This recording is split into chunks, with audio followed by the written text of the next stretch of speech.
एक व्यक्ति बर्फ बनाने वाली एक फैक्ट्री में काम करता था। इस फैक्ट्री में एक गहरे तापमान वाला फ्रीजर रूम था जहां बर्फ बनाई जाती थी। हर शाम की तरह आज भी फैक्ट्री बंद होने से पहले वह व्यक्ति अंतिम बार पूरे क्षेत्र का निरीक्षण करने निकला।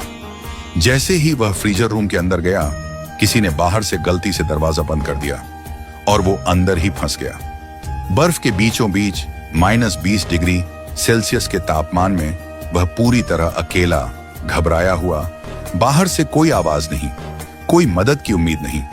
छुट्टी का समय था, सभी कर्मचारी अपने अपने घरों की ओर जा चुके थे।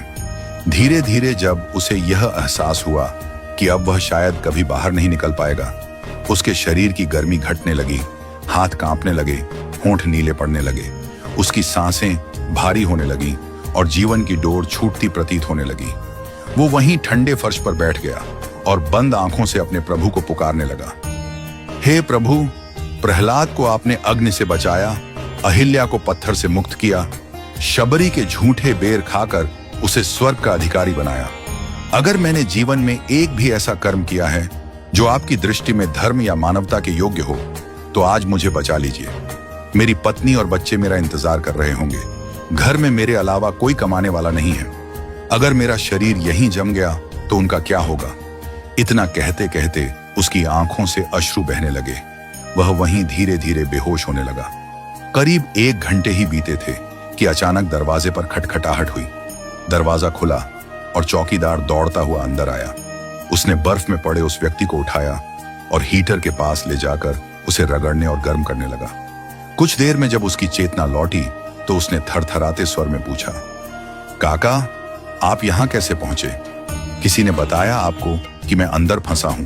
वह बोला, बेटा, इस फैक्ट्री में मैं बीते 20 सालों से हूं। रोज सैकड़ों लोग आते हैं, जाते हैं, मगर कोई मुझे देखता भी नहीं, कोई कुछ नहीं कहता। लेकिन तुम जब भी आते हो, मुस्कुराकर राम राम काका कहते हो और जाते वक्त फिर कहते हो, काका, घर ठीक से जाना, ठंड है। तुम्हारे इस एक राम राम में ऐसा अपनापन होता है कि मेरा सारा दिन अच्छा हो जाता है। आज जब सब लोग निकल गए, मैंने सबके जाते वक्त निगाह डाली, पर आज तुम्हारी राम राम काका आवाज नहीं आई। मैंने इंतजार किया 5 मिनट, 10 मिनट, फिर दिल घबरा गया। फिर मैंने फैक्ट्री के एक एक कमरे को खोजना शुरू किया और जब फ्रीजर रूम तक पहुंचा तो देखा दरवाजा अंदर से बंद है। खटखटाया और फिर जैसे भगवान ने मुझे वहां भेजा हो, वक्त रहते दरवाजा खोल दिया।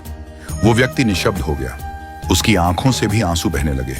उसे आज यह समझ में आ गया कि कभी कभी जीवन में सबसे बड़ा पुण्य कोई बड़ा कार्य नहीं, बल्कि किसी छोटे से इंसान को दिया गया स्नेह, आदर और मुस्कान होती है। राम राम काका कहकर जो सम्मान उसने वर्षों से दिया था, उसी ने आज उसकी जान बचा ली।